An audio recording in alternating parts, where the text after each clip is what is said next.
Assalamualaikum, मैं मोहम्मद कासिम मल्ला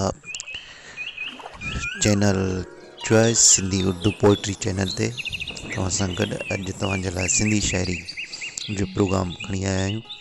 उन में मां तव्हांखे पंहिंजी ई शाइरी ॿुधाईंदुसि त पोइ उनखां पहिरीं तव्हां सिंधी जेको असांजो चैनल आहे choice Sindhi Urdu poetry channel subscribe करियो ऐं गॾु घंटी खे दॿायो जीअं ईंदड़ वीडियो सभ खां पहिरीं तव्हां ॾिसी सघो। त हाणे तव्हांखे पंहिंजी शाइरी जो हिकु नज़म ॿुधायां थो। तुंहिंजी यादियुनि में ईंदुसि मां, ख़्वाबनि ख़्यालनि में ईंदुसि मां, तुंहिंजी यादियुनि में ईंदुसि मां, ख़्वाबनि ख़्यालनि में ईंदुसि मां, तुंहिंजे नज़रनि जे साम्हूं हर मिठा मंज़र में हूंदुसि मां, तुंहिंजी यादियुनि में ईंदुसि मां, ख़्वाबनि ख़्यालनि में ईंदुसि मां, तुंहिंजी नज़रनि जे साम्हूं हर मिठा मंज़र में हूंदुसि मां। भले नाराज़ आहीं पर कमी महसूस तूं कंदे, भले नाराज़ आहीं पर कमी महसूस तूं कंदे, गलनि ते जा ॾिनमि तोखे चुमी महसूस तूं कंदे, भले नाराज़ आहीं पर कमी महसूस तूं कंदे, गलनि ते जा ॾिनमि तोखे चुमी महसूस तूं कंदे, वरी भाकुर जे भरींदे उन्हनि बाहुनि में हूंदुसि मां, तुंहिंजी नज़रनि जे साम्हूं हर मिठा मंज़र में हूंदुसि मां।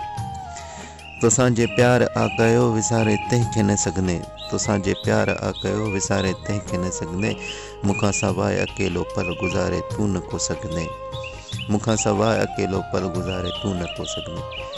दोस्तनि सां जे कंदे ॻाल्हियूं, दोस्तनि सां जे कंदे ॻाल्हियूं, उन्हनि ॻाल्हियुनि में हूंदुसि मां, तुंहिंजी नज़रनि जे साम्हूं हर मिठा मंज़र में हूंदुसि मां, तुंहिंजी यादियुनि में ईंदुसि मां, ख़्वाबनि ख़्यालनि में ईंदुसि मां।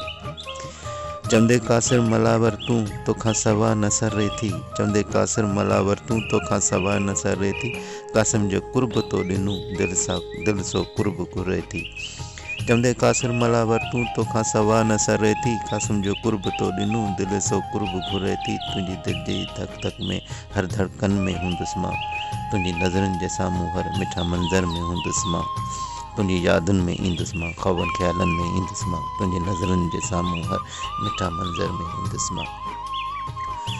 भले नाराज़ आहीं पर कमी महसूस तूं कंदे, गलनि ते जा ॾिनमि तोखे चुमी महसूस तूं कंदे, वरी भाकुर जे भरींदे उन्हनि बाहुनि में हूंदुसि मां, तुंहिंजी नज़रनि जे साम्हूं हर मिठा मंज़र में हूंदुसि मां। तोसां जे प्यार आ कयो विसारे तंहिंखे न सघंदे, तूं मूंखां सवाइ अकेलो पल गुज़ारे तूं न को सघंदे, दोस्तनि सां जे कंदे ॻाल्हियूं, उन्हनि ॻाल्हियुनि में हूंदुसि मां, तुंहिंजी नज़रनि ते हर मिठा मंज़र में हूंदुसि मां।